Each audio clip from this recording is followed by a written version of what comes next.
In the headlines, a child, 5 persons killed as others go missing in Maiduguri flood.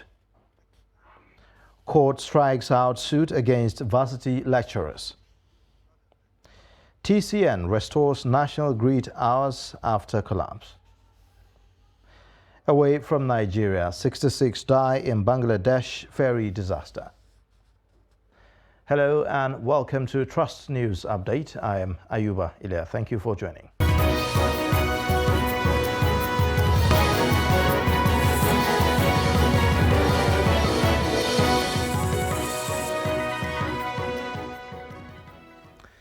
And now the details. 5 persons and a child have been killed and few others missing in Maiduguri floods. It is also reported that 18,406 were displaced and 681 IDP camps, including farmlands, were destroyed by floods in 14 local government areas in the state. The Director General of the State Emergency Management Agency, Yabao Kolo, in an interview with Trust TV said its assessment exercise is ongoing and it has already started interventions in affected areas. She added that the state government, in its flood prevention plan, has earmarked over 1,000 houses for demolition in Maiduguri. Fortunately or unfortunately, the volumes of rains this year is beyond the imagination of either my agency or that of the committee. These are some of the factors and reasons that you see that we have such flooding around, and the level of damage it has already created. So, as part of our activities towards preparedness, we have used the media very well. The risks of flooding, flood-prone areas, to do some relocation in their own interest in order to reduce some collateral damages and also damages to lives and property, or even loss of life. So this thing worked very well. People have relocated to even school buildings, those that they don't have opportunity of going to stay with their relations around. So these are some of the measures that we've taken. The Nigerian Emergency Management Agency, NEMA, has predicted flooding in 27 states, including the FCT. Motorists around Jabi Motor Park in the FCT have expressed concern over flooding that has submerged the roads. Usman Bello visited Jabi and fastened this report.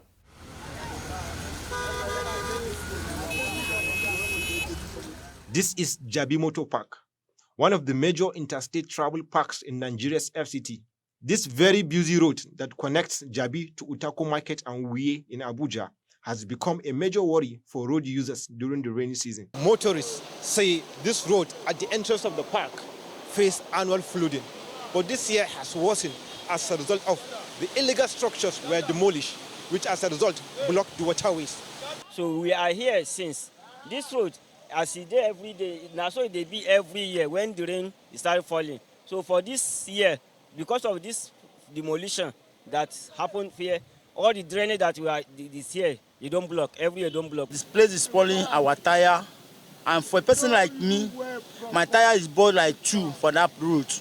The road has become a public nuisance for commuters, and those in the transport business say they have incurred heavy financial losses. This water has been constituting a menace, disturbing my activities, loading and offloading activities for the past 2 years.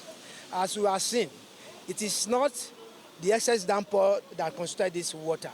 We were told from the Liquid Waste Department of Abuja Environmental Board that there's a structural defect from a sewer line that connected Jabi axis to Utako axis. Authorities have said this year's flooding is one of the worst in over a decade.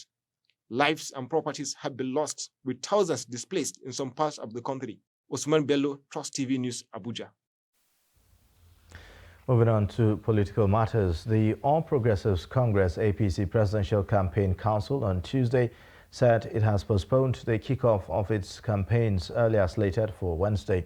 The development was disclosed by the Director General of the Tinubu Shetima Presidential Campaign Council and the Governor of Plateau State, Simon Lalong.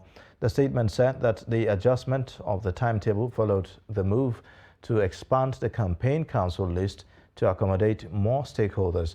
The governor said a new date for the kickoff will be announced soon.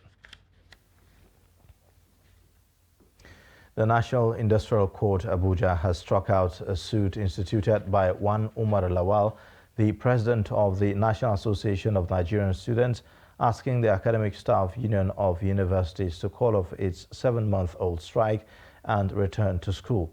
Lawal had instituted the case on behalf of himself and the association. Justice Polycarp Haman struck out the suit on Tuesday after the counsel to Lawal, Debo Okusan, withdrew the suit on the grounds that the student body is challenging his position as president, denying that he is the leader of NANS as he had deposed to. Counsel to ASU, Marshal Abubakar, also informed the court that he is not opposing application to withdraw the suit. The outgoing president of the student body, Sunday Asefong, had approached the court claiming that Umar Lawal does not have the mandate of NANS to commence the action. The Osun Election Petitions Tribunal, hearing the petition emanating from the July 16 governorship election in the state, has adjourned further sitting to Tuesday, October 4th, for respondents to file their responses to the issues raised for determination. The sitting of the panel, presided over by the chairman, Justice Tese Kume, on Monday in Osogbo, was also attended by other members of the panel, Justices Benedict Amogbe and Bashiru Rabi. Addressing the panel, Kayode Olatoke, who represented the petitioners, Adeboyega Oyetola, and the All Progressives Congress, informed the panel that he had filed the pre-trial form containing his responses to the issues listed for determination. Olatoke, who appeared with Yomi Aliyu and Murtala Abdurrashid, said that the respondents' Independent National Electoral Commission, Senator Ademola Adeleke, and the People's Democratic Party had been served.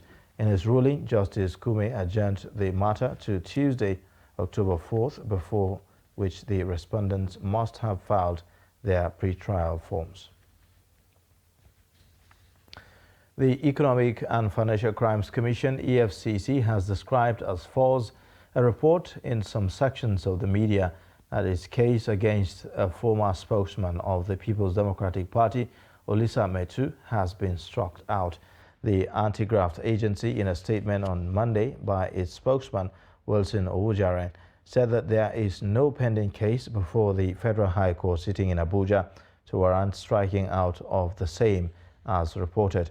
Owujaren explained that the Metu's case is presently pending before the Supreme Court, arising from the appeal by the Commission as well as Metu's own cross-appeal upon the judgment of the Court of Appeal, which nullified the judgment of the trial court on alleged grounds of bias. EFCC insists it has no fresh application for retrial of Metu before the court. Owujaren said that the Commission is awaiting the judgment of the Apex Court against the discharge of Metu by the Court of Appeal in the 400 million naira money laundering charges instituted against him. Now, 3 suspects conveying 150 bottles of Scooches have been arrested by the Lagos State Police Command. Scooches is a cocktail of drugs including cannabis, sativa, tramadol tablets, codeine, Swifnol, among others. The trio, Francis Friday, Kemi Adeyemo, and Nonso Oji, were arrested while conveying 150 bottles of Scooches in a Suzuki minibus at Igbo Agoa, Ikorodu. The command's public relations officer, Benjamin Hundein, made this known in a tweet on Tuesday. According to him, suspicion and a subsequent search led to the arrest of the syndicate. Now, the Transmission Company of Nigeria says that the national grid, which collapsed earlier on Monday, has been restored. The restoration of the affected part of the grid commenced immediately after the collapse. While explaining the cause of the incident, the TCN said it was due to a sudden drop in system frequency, which created system instability. TCN's General Manager, Public Affairs, Ndidi Mba, said that in a statement that the National Control Center said a full-scale investigation is being conducted to establish and ascertain the cause of the partial disturbance, as this unwholesome event has resulted in aggregated generation loss. Monday's incident is the latest in a series of blackouts in the country owing to the incessant collapse of the national grid. The national grid had collapsed 8 times this year, with the last one coming in July. It equally collapsed in June, March and April 2022. You're watching a news update on Trust Television. Coming up shortly, a look at the new dimension on the war on illicit drugs. Details of this and more after the break.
As the 2023 elections draw near, remember, evil prospers when good men and women only wish for peace, but never take a step to make peaceful elections happen.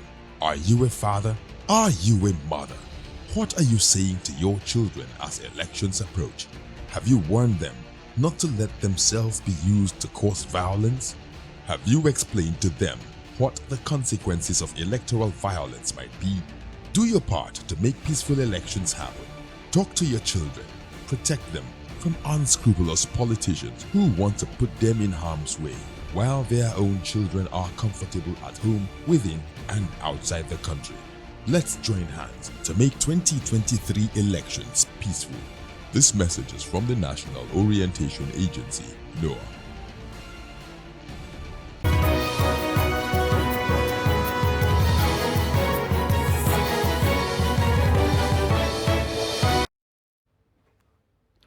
Welcome back. This is Trust News Update. Let's take a look at some of the top stories again. A child, 5 persons killed as others go missing in Maiduguri flood. Court strikes out suit against varsity lecturers. Elsewhere, the Minister of Information and Culture, Alhaji Laya Mohammed, has reiterated that the unity of Nigeria remains unshaken. The minister reechoed his position in Calabar after a command performance by the cultural troupe of the Department of Culture and Heritage, Cross River Ministry of Culture and Tourism. The performance is part of the activities lined up for the celebration of the 2022 World Tourism Day being hosted in Calabar. Speaking after the command performance consisting of dances and a stage play which centered on the unity and indivisibility of Nigeria, the minister underscored the importance of peaceful coexistence in the country. The 2022 celebration being hosted in Calabar, Cross River capital, has the theme Rethinking Tourism.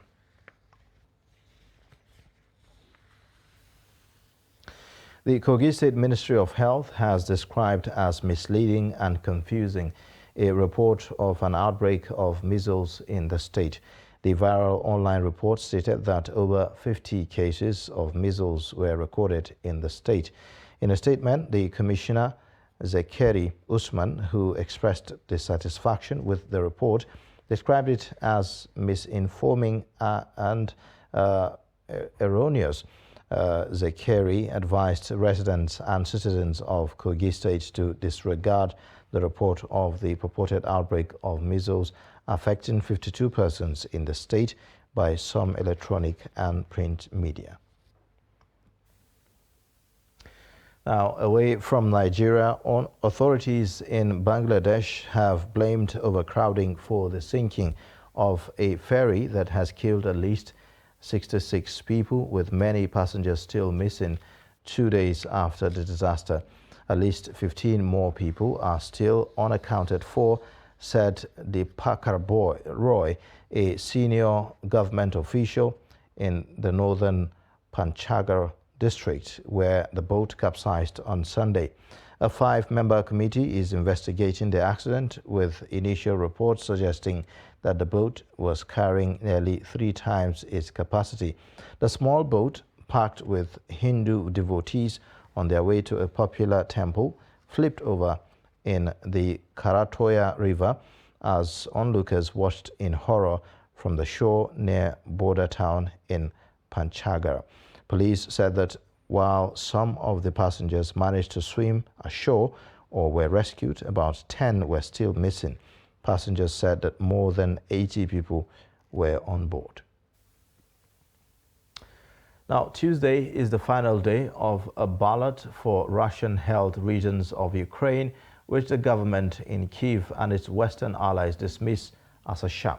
Nearly 4 million people from the eastern regions of Donetsk and Luhansk and the southern regions of Kherson and Zaporizhia are being asked to attend polling stations and vote in so-called referendums on joining Russia.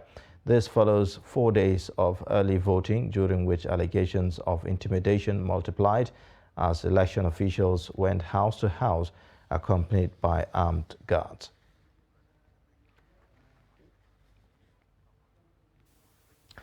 We'll now take a short breather, and then when we return, the news update continues. Please stay with us.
TV, documenting the Nigerian story.